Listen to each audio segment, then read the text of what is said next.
तो तूने लेवल 1 कर लिया, लेवल 2 कर लिया। लेवल 1 में तुझे फर्स्ट क्लास में कोई प्रॉब्लम नहीं हुई थी, कल की क्लास में भी कोई खास प्रॉब्लम नहीं हुई थी, बस थोड़े से क्वेश्चंस जो थे थोड़े लंबे इन नेचर थे, इसलिए उसको लेवल 2 बोल रहा था। अब आज जो हम लोग बात करेंगे क्लास के अंदर, पूरी क्लास में जो मैंने आज वहाँ पे भी कराया है, तो that will be based on salary only, salary से रिलेटेड बातें करेंगे। तो आज के क्लास का जो हेडिंग होगा that is questions on salary या सैलरी बेस्ड क्वेश्चंस।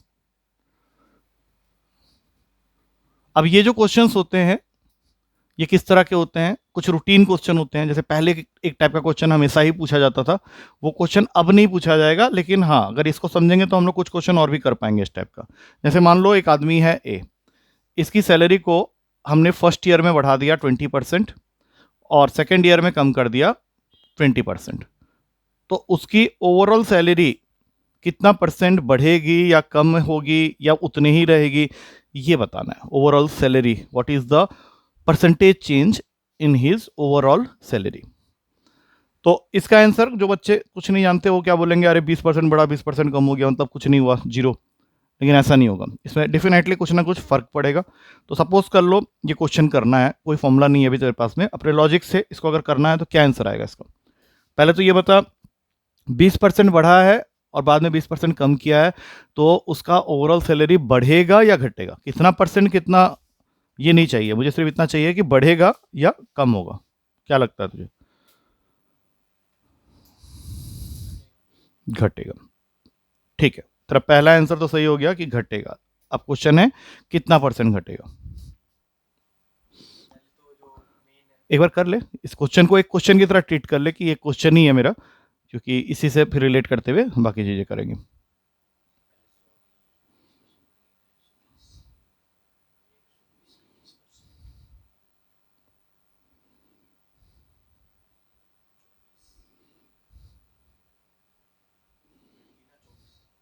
अरे अभी 4 का क्या? 4%? 4% कम होगी, ठीक है। तूने जो किया वही मैं भी तुझे बताता कि पहले इस आदमी की सैलरी को 100 मान लेते हैं। अब इसमें अगर मैंने 20% का इंक्रीमेंट दिया तो ऑब्वियस सी बात है ये 120 हो जाएगा, लेकिन उसके बाद जो डिक्रीमेंट हमने देना है वो इसी 120 पे देना है, 20% डिक्रीमेंट। तो 20% किसी भी वैल्यू का क्या होता है? 1/5। तो 120 का 1/5 पहले निकाल लेते हैं, तो वो होगा 24। तो तुम्हें क्या करना है, 120 में से 24 माइनस करना है, तो 20 में से 24 माइनस करेंगे तो ये 96 हो जाएगा। तो इनिशियली 100 था, अब 96 हो गया, इसका मतलब है कि there is a decrement of 4%। अब इसी को करने के लिए या आगे कुछ क्वेश्चंस जो अभी आने वाले हैं उनको करने के लिए एक यूनिवर्सल फॉर्मूला बना लेंगे। और वो फॉर्मूला क्या होता है? बड़ी काम का फॉर्मूला है, आगे जाके बहुत जगह काम आएगा। Plus minus x plus minus y plus minus x y upon 100%। कोई भी ऐसा क्वेश्चन जिसमें इस तरह की बातें हो रही हैं, सिर्फ सैलरी की बात नहीं है, कहीं पे भी ये यूज हो सकता है, इसके मल्टी एप्लीकेशन हैं। जैसे अब इसी क्वेश्चन में ये फॉर्मूला से करते हैं। पहले हमने क्या किया, आदमी की सैलरी को 20% बढ़ाया, तो हम लोग लिखेंगे +20। फिर इस आदमी के सैलरी को 20% कम किया तो -20। अब इसके बाद इन दोनों का प्रोडक्ट कर दो, तो plus into minus, minus 20 into 20, 400 upon 100%। ये जो भी आंसर होगा, अगर प्लस के साथ आया तो उतने का इंक्रीज, माइनस आया तो इनका। अब तो देख सकता है सेम आ गया, ये दोनों कट गए, 2 जीरो काटा, माइनस का साइन को नेग्लेक्ट नहीं करना। माइनस ये दिखाता है कि 4% का तुम्हारा सैलरी डिक्रीज हुआ है। अब ये क्लियर हो गया। इस फॉर्मूला को खाली लिख ले, क्योंकि इसकी जरूरत पड़ेगी आगे जाके। अभी तो ये काम बन गया है, लेकिन आगे जाके कुछ जगह इसकी बहुत ज्यादा एप्लीकेशन देखने को मिलेगा। अब क्वेश्चन करेंगे, ठीक है। अब ये तो हुआ सिंगल आदमी की बात। अब क्वेश्चन ये है, if salary of A, if salary of A is 20% more then, is 20% more than salary of B, if salary of A is 20% more than salary of B, then by how much percent, then by how much percent is B's salary, is B's salary less than A's salary? Then by how much percent is B's salary less than A's salary? Again इसमें मैं बता दूं 20% answer इसका नहीं होगा, इसको छोड़ के तो कोई भी आंसर दे सकता है।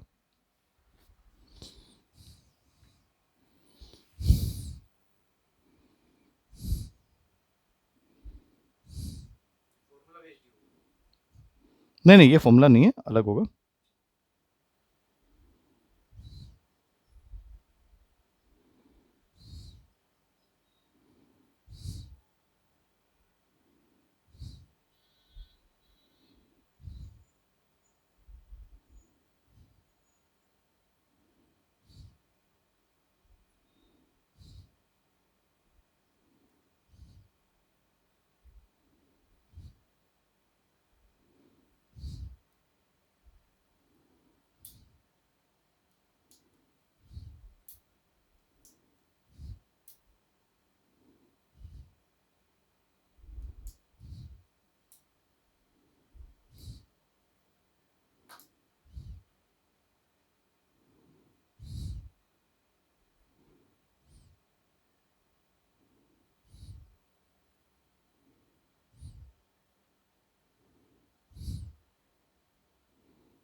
क्या किया अभी तक बता?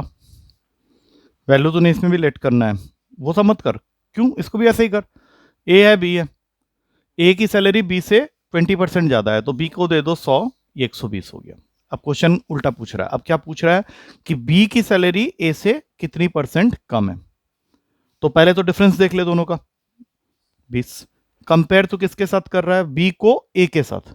तो नीचे जो आएगा वो ए की वैल्यू 120 इंटू 100। अब ये तेरा आंसर बना देगा 100/6। अब इसको काटेंगे अगर 2 के टेबल में तो ये हो जाएगा 50/3, या फिर लिखा हुआ मिलेगा 16 2/3%। और इसको थोड़ा सा सॉल्व कर लें तो 16.67%। अब ये जो बताया ये तो था मेथड से, जो कि अच्छा है। इसका भी एक फॉर्मूला होता है। फॉर्मूला क्या है, अगर क्वेश्चन के स्टार्टिंग में बोला गया है कि सैलरी ऑफ ए, अब इस फॉर्मूला को पूरा लिख दे रहा हूं मैं, इज R% मोर भी हो सकता है, लेस भी हो सकता है, then salary of B, then the percentage by which B's salary is less oblique more than salary of A is equals to, इसका फॉर्मूला बन जाएगा R/100 plus minus R into 100%। अब इसको थोड़ा सा पहले समझ ले, क्योंकि इसका एप्लीकेशन सिर्फ इस क्वेश्चन में नहीं है, आगे और जगह होगा। क्वेश्चन क्या है, क्वेश्चन का पहला लाइन देखना होता है। जैसे इस क्वेश्चन में था कि सैलरी ऑफ ए बी से 20% ज्यादा है, तो तेरे लिए मेन चीज क्या हो गया, मोर। बाद में भले ही वो तुझसे पूछ रहा है कि then by what percent B salary is less than salary of A, but starting किससे हुआ था, मोर से। तो हम लोग फॉर्मूला में जो भी तूने 20 बोला वो आर की जगह आएगा, और प्लस का मतलब होता है मोर, तो इस फॉर्मूला का प्लस वाला पार्ट लेके चले जाएंगे। अब इसी क्वेश्चन को अगर उल्टा कर दें, मेथड से तो हो ही जाएगा, लेकिन अगर इस क्वेश्चन को उल्टा करके मैं बोलूं कि if salary of A is 10% less than salary of B, तो पूछेगा क्या, by how much percent B salary is more than. आप पहले लेस बोल दिया ना, तब स्टार्टिंग किससे हुआ था, लेस से हुआ था, तो इस फॉर्मूला में माइनस लेके चलेंगे। और अगर इस क्वेश्चन को हम मेथड से करें तब भी सेम ही आंसर आएगा तेरा। ठीक है, तो उसको एक हाईलाइट कर ले साइड में। और इसका एक मैं तो ये एप्लीकेशन और बता देता हूं कि किस तरह के क्वेश्चन में इसका दोबारा यूज होने वाला है। अब सोच, इसको पहले इमेजिन कर ले कि सपोज कर मार्केट में एक प्रोडक्ट है जिसका प्राइस R% बढ़ गया, लेकिन तेरी सैलरी नहीं बढ़ी है। तो तूने जो फिक्स सोचा था कि इतना मैं कंज्यूम इसको करूंगा, अब तुझे अपना कंजम्पशन को क्या करना पड़ेगा, कम करना पड़ेगा। तो कितना परसेंट कम करना पड़ेगा, उसको करने के लिए भी ये फॉर्मूला काम आएगा। जैसे मान ले क्वेश्चन आ जाता है तेरे पेपर में कई बार कि if the price of sugar is increased by 10% in the market, then by how much percent you should reduce your percentage consumption so that the net expenditure on sugar is not changed. Same formula. अब इसको छोड़ के कुछ और भी बन सकता है, जहां पे एक चीज, हाँ अप्लाई बोल तो रहा, शुगर का लगा देंगे। जैसे उसने क्या बोला कि शुगर का प्राइस सपोज बढ़ गया 10%, तो आर के जगह 10, तो तेरा जो कंजप्शन रेट कम होगा तो 100 प्लस 10 इंटू 100। हाँ, 10 अपॉन कितना कम करना पड़ेगा तुझे अपना कंजप्शन, उसको सेम कंसेप्ट से आंसर आएगा। तो दोनों जगह इसका यूज है। लिख लिया तूने फॉर्मूला, लिख लिया, लिख ले एक बार जल्दी से।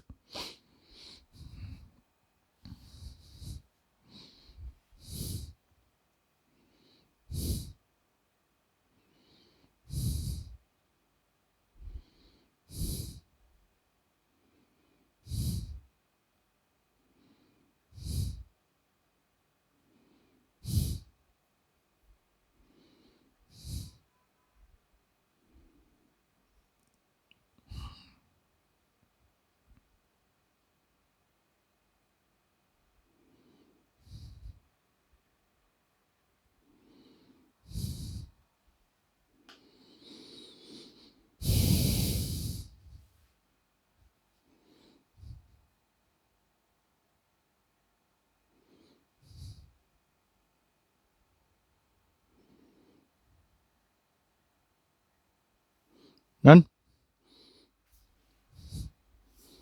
अब 3 आदमी को लाते हैं, ए बी के साथ में एक सी भी आ जाएगा। ऐसे क्वेश्चन तुझे देखने को मिल सकते हैं। तो लिखो क्वेश्चन एक, करना वही है सेम तरीके से, सोच सोच के करना कि किस तरह से अप्रोच करना चाहिए, क्या सही रहेगा। क्वेश्चन है, salary of A is 20% more than B, salary of A is 20% more than B, and salary of B is 25% less than C, and salary of B is 25% less than C. अब question है, by what percent is A's salary, by what percent is A's salary less than C's salary, by what percent is A's salary less than C's salary। Value लेके ही करना है, but थोड़ा सा सोच समझ के करना है।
पाँच परसेंट क्यों?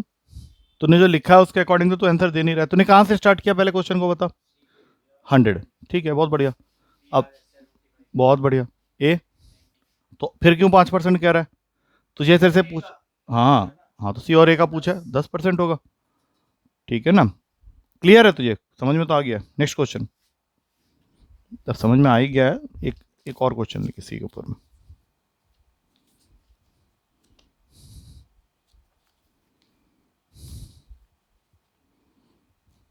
अब थोड़ा सा वर्डिंग चेंज कर रहा है, ध्यान से करना।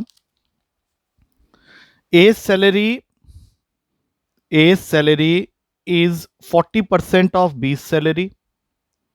A's salary is 40% of B's salary, which is 25% of C's salary, which is 25% of C's salary. अब क्वेश्चन है, what percentage of C's salary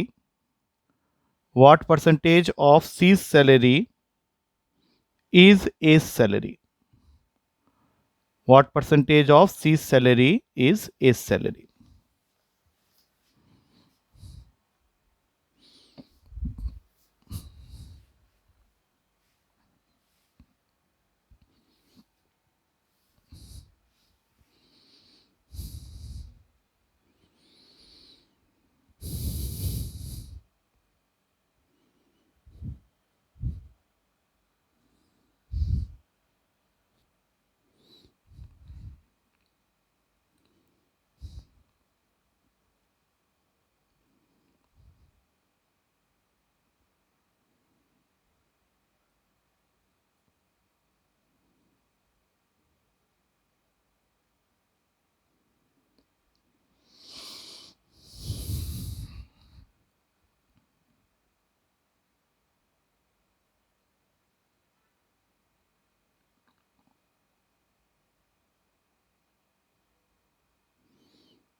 क्या यार, रिलेशन कुछ तो बनाया तूने भी।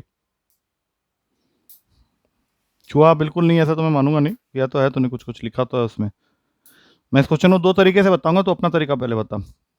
तेरा तरीका हो सकता है मेरे से मैच भी करे, बट एक दूसरा तरीका ही बता दूंगा। क्या किया पहले? हाँ, क्या किया, क्या लिखा उसमें? A salary is 40% of B salary which is 25% of C salary, यही दिया है ना।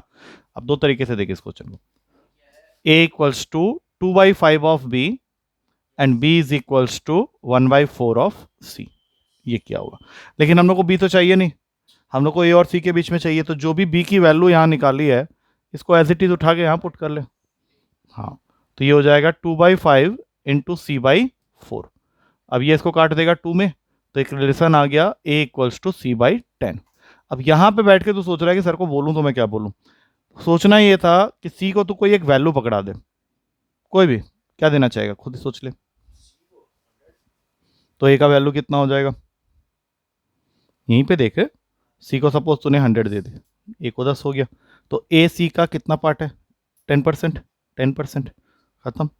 यही तो पूछा है, what percent is A salary, what percent of C salary is A salary, यही पूछा है ना। तो A बाई सी कर ले, 1/10 आ जाएगा। हाँ कर ए की सैलरी सी के सैलरी का कितना परसेंट है,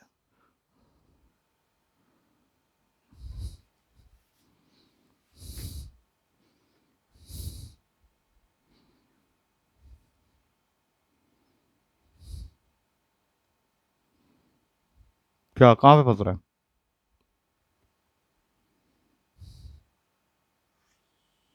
हुई क्या, क्या नहीं समझ में आ रहा, बोल तो।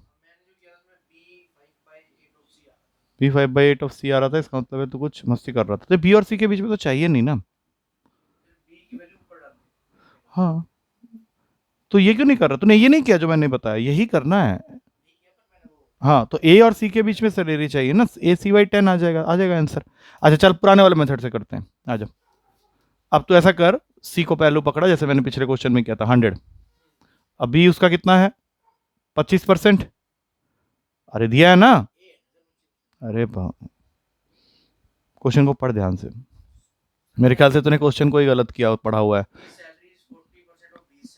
विच चीज का मतलब, विच चीज किसको मान रहा है तू, ए को, नहीं लास्ट वर्ड जो होता है उसके हिसाब से चलता है, इंग्लिश भी देख। हाँ नहीं तो वही होता है ना, अब वो वहां पे इंग्लिश का फिर प्रॉब्लम लग रहा है तेरा। A salary is 40% of B salary which is 25% of C salary का मतलब हुआ, नहीं वो सेंटेंस तेरा वहां खत्म हो चुका है, वो नहीं तो वो सीधा बोल देता है ना। अरे नहीं ना बच्चे, तो वो एक बार में ही तुझे फिर बोल देता ना कि A salary is 40% of B salary and that percent of C salary, which is जब लगा रहा है तो वो बी की तरफ चले जा रहा है। अब बताओ बी का कितना हो जाएगा 25। अब बताओ ए इसका 40% है, ए इसका 40% है, तो 25 का 40%, 25 का 25% होता है 2/5 होगा ना, 10 हो जाएगा। अब 10 हो जाएगा तो खुद ही देख ले, यही तो हम लोग कर रहे थे यहाँ पे, A10C100 10%। हाँ क्वेश्चन का गलत पढ़ा नहीं है, क्वेश्चन का मीनिंग गलत समझा है, क्वेश्चन तो सही पढ़ा है, लिखा भी सही है, लेकिन उसका जो मीनिंग है वहां पे गलत हो जा रहा है। ठीक है, अभी नेक्स्ट। अच्छा सैलरी का एक टाइप और होता है, उसमें वो क्या करेगा, इसको पहले समझ ले उसके बाद करना। दोनों साइड में सैलरी लिख दे रहा हूं। ऐसे क्वेश्चन में वो तुझे सबसे पहले बोलेगा कि एक आदमी है जिसकी कुछ एक सैलरी है, वो बताएगा नहीं कितना है, उसकी अपनी एक मंथली सैलरी है, जिसको वो क्या करता है परसेंटेज वाइज कहां कहां पे खर्च करता है। सबसे पहले क्या खाना खाएगा, फूड, रोटी X%, कपड़ा क्लोथ्स Y%, मकान हाउस, हाउसिंग अलाउंस या जो भी Z%, और फाइनली उसके पास में कुछ एक सेविंग्स बच जाता है जिसको वो परसेंटेज के फॉर्म में नहीं देगा, उसकी वैल्यू दे देगा, से रुपीज है, इतना वो बचा लेता है। तो आप बताओ इस आदमी की ओरिजिनल सैलरी कितनी थी, और ये जो भी सैलरी की बात हो रही है ये मंथली सैलरी की बात हो रही है। अब इस क्वेश्चन में चूंकि और कुछ नहीं है, बिल्कुल प्लेन क्वेश्चन है, हाँ तो क्या बता, सबको परसेंटेज को ऐड कर ले, जैसे मान ले ये 10% है, ये 20% है, ये 30% है, और फाइनली जो बचा रहा है वो 5,000 है, 40, हाँ तो 40% ऑफ ओरिजिनल जिसको मैं x मान लेता हूं इज इक्वल्स टू 5,000, और यहां से x निकाल सकते हैं। ये तो इजी क्वेश्चन हुआ। अब इसी क्वेश्चन का एक दूसरा फॉर्मेट होता है जिसमें मैं फिर से यही बोलूंगा कि मंथली सैलरी की ही बात हो रही है एक आदमी की। अब वो बोलेगा कि फूड पे X%, अब जो बच गया रिमेनिंग उसका Y% क्लोथ्स पे, रिमेनिंग का Y% क्लोथ्स में, और फिर जो बच गया रिमेनिंग का Z% हाउस पे खर्च करता है ये आदमी। रिमेनिंग रिमेनिंग वर्ड ले आएगा। There is a difference between that and this, ये तो समझ में आ रहा है। अब सपोज कर ले इस केस में उसकी सेविंग्स है ₹A। क्वेश्चन फिर से तेरे से पूछेगा what was the original monthly salary of this person. तब ये नहीं कर सकते कि ऐड करके माइनस, ये नहीं करना है। तब यहाँ क्या करेंगे, मैं एक रेडीमेड तुझे फॉर्मूला दे देता हूँ, काम आएगा। जैसे ए लिख दिया सबसे पहले जो कि उसका सेविंग्स है। अब कितनी बार ट्रांजेक्शन हुआ है, 3 बार, तो यहाँ 3 बार 100 मल्टीप्लाई कर, और नीचे क्या करना है, उसकी सैलरी से कट ही तो रहा है ना कुछ चीजें। तो पहला आ जाएगा 100 minus first deduction that is x, into 100 minus second deduction that is y, and फिर 100 minus third deduction that is z. ये तुझे आंसर तक पहुंचा देगा। और ये फॉर्मूला अभी यहाँ यूज होगा और भी काफी जगह इसका एप्लीकेशन तुझे देखने को मिलेगा आगे जाके। तो ऐसा कर, ये चार्ट बना ले, दोनों के ऊपर मैं एक एक क्वेश्चन देता हूँ, दोनों केस अच्छे से समझ ले।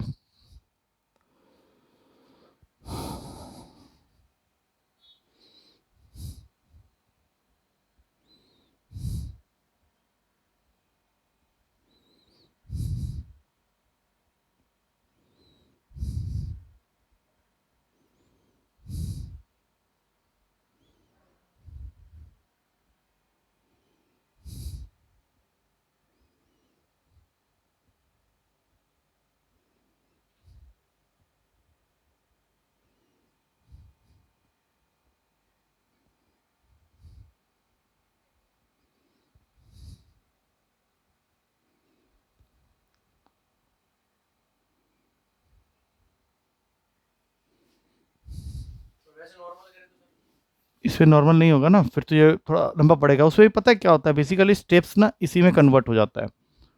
इसलिए तो अगर एक चीज जान लेगा ना तो उससे ज्यादा इजी रहेगा तेरा। अब एक ही फॉर्म में, अब चाहे इस टाइप का कोई भी क्वेश्चन है तो कर सकता है उसको। तो पहला क्वेश्चन उसको लिख ले अच्छे से पहले।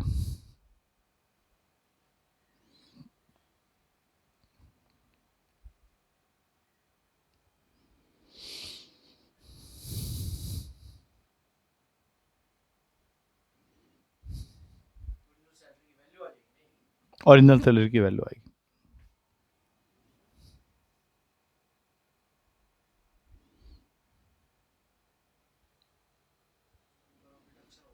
हाँ, कितनी बार ही हो रहा है, कल को 4 बार भी हो सकता है।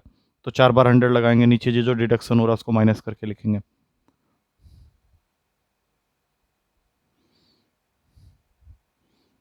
ठीक है, चलो अब पहला क्वेश्चन लिखो। A person spends, a person spends 30% of his salary on rent, 25% on food, 20% on children's education, 20% on children's education, and 12% on electricity bill, and 12% on electricity bill, and still has a balance of, still has a balance of rupees 1040। Find the monthly salary of this person. अब ये first case है तो ये आराम से हो जाएगा, जल्दी से कर ले।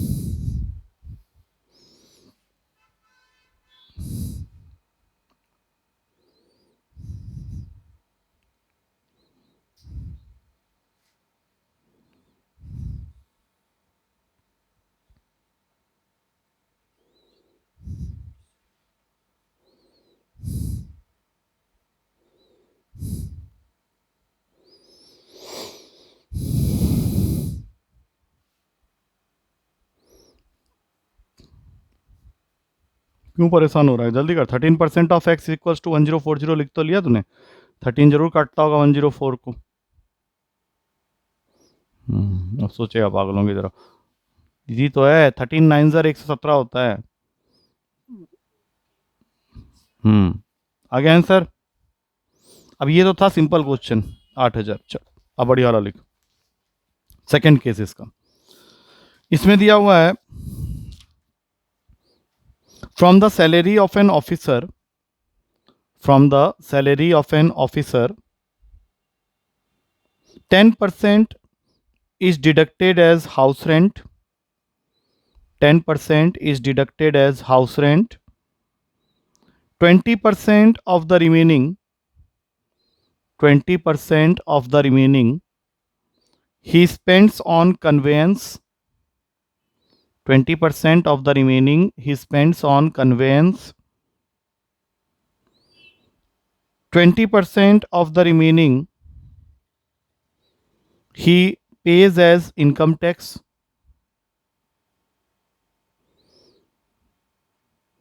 and 10% of the remaining, 10% of the remaining he spends on clothes, he spends on clothes. अब क्वेश्चन है, still he is left with rupees, still he is left with rupees 15,552, 15,552, 1555, 3 bar 5 2। Find his monthly salary, find his monthly salary. हाँ कटता होगा, पक्का कटता होगा।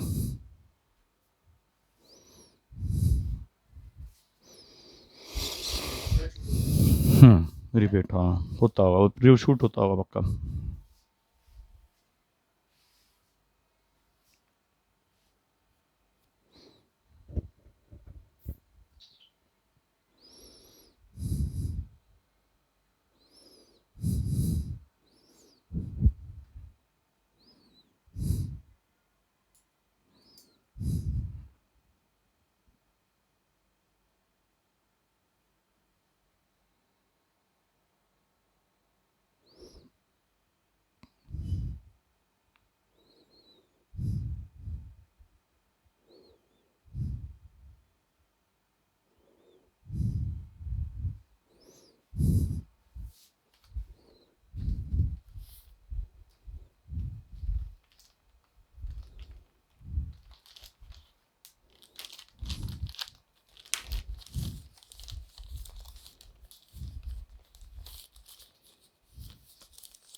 क्या करेगा?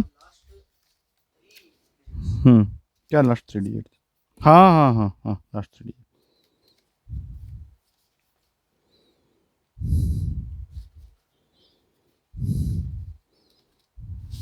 पेपर आज वहाँ रह गया लगता है।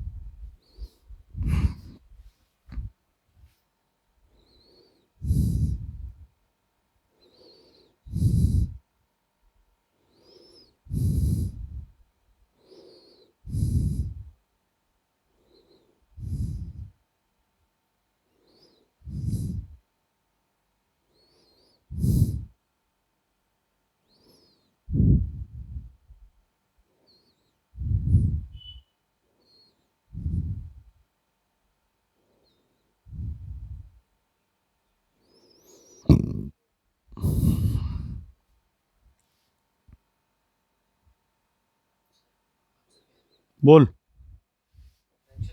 नहीं, प्योर आंसर आएगा।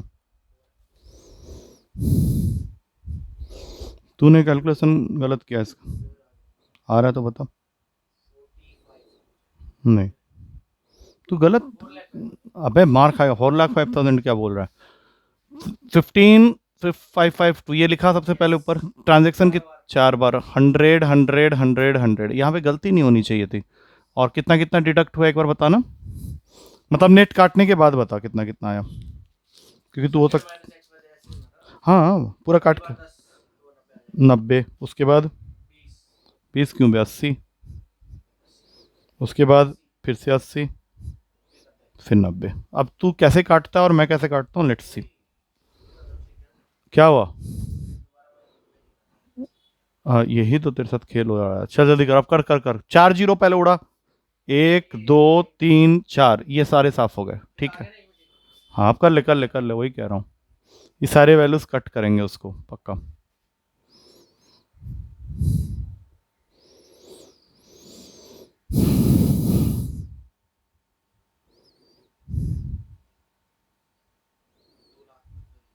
तब तू लाख में कहाँ जा रहा है?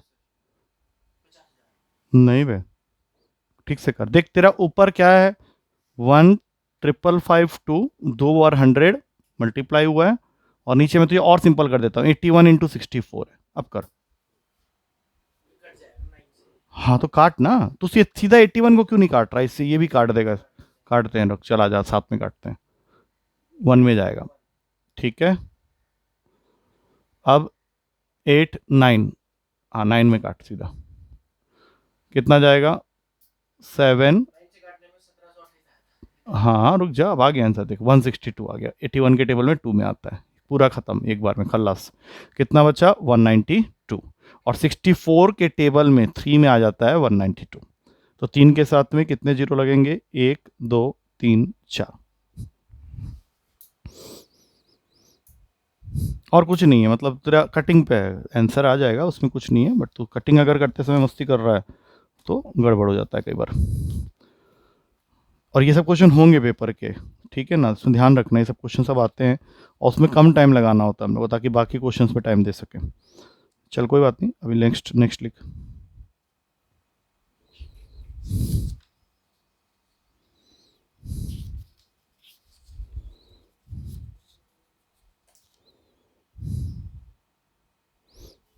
ये क्वेश्चन देख एक बार।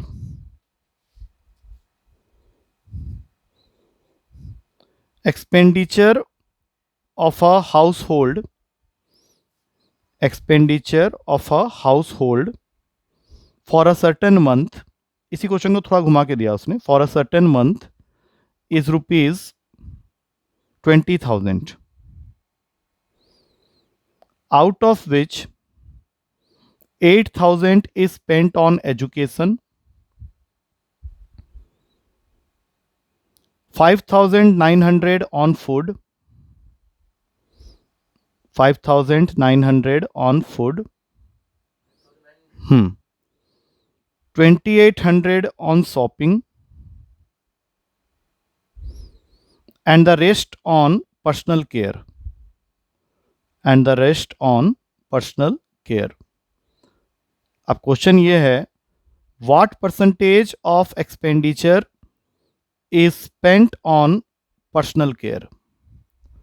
what percentage of expenditure is spent on personal care?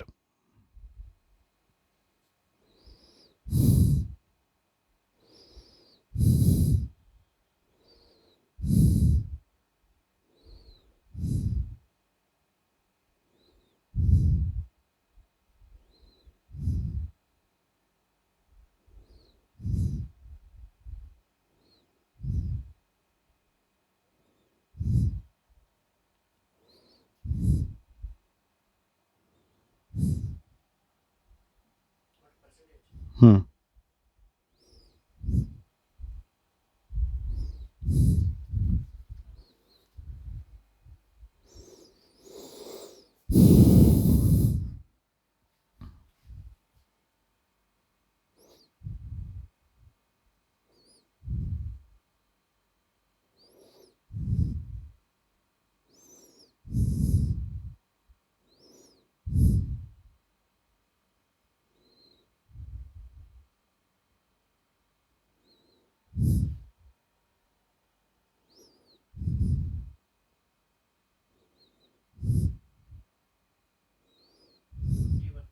नहीं बे, पर्सनल केयर। हम्म क्या? चलो अभी करते हैं। 20,000 था उसके पास, कहाँ कहाँ पे कितना कितना खर्च किया पहले कर दे उनको सबको ऐड। हाँ, 8,000, 5,000, 8,000 के बाद 5,000 नहीं है, 5,900 है। हाँ कर, अभी सही कर, तभी तेरा आंसर अलग आ गया ना, और बड़ी कॉन्फिडेंटली तू बोल रहा है। अब जो आंसर आएगा उसको ध्यान से देना, और 2,800 उसके बाद।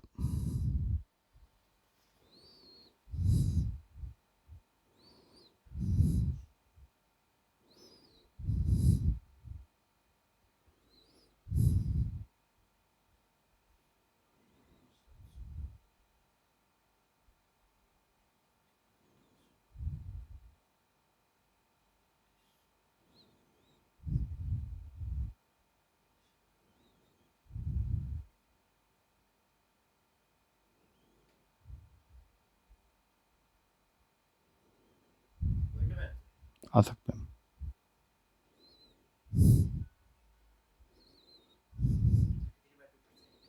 कर उसको पॉइंट में, ऑप्शन में नहीं मिलेगा तो फिर रोएगा तो वहाँ पे। नहीं, पॉइंट में दिया है तो पॉइंट में देना। हाँ दैट्स इट, क्यों इतना रो रहा है? सही है, बिल्कुल सही है। ठीक है, अब एक बहुत प्यारा क्वेश्चन दे रहा हूँ, उसको कर लेना। A person could save, a person could save 10% of his income. A person could save 10% of his income. But 2 years later, but 2 years later, when his income is increased by 20%, when his income is increased by 20%, he could save the same amount only as before. He could save the same amount only as before. अब question है, by how much percentage has his expenditure increased? By how much percentage has his expenditure increased? हो जाएगा, लगा।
हम्म